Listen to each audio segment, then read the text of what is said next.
Pambihira ka naman, Calvi. Ano bang klaseng sulat to? Pangit-pangit. Maganda pang sulat ng grade 1 dito. Daig pa itong kinahig ng manok ah. Kung makapanglait naman to sa sulat ko, wagas.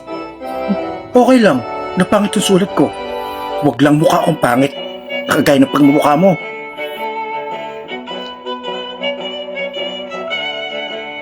Alam mo ikaw, mukha kang unggoy.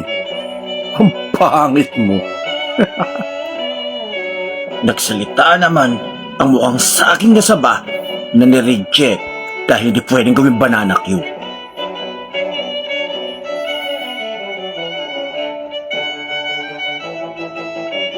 Alam mo ikaw, mukha kang inidoro. Nakakasuka yung pagmumukha mo. Ganun ba? Mukha akong inidoro? Kung mukha akong inidoro, ikaw naman, mukha kang laman ng inidoro.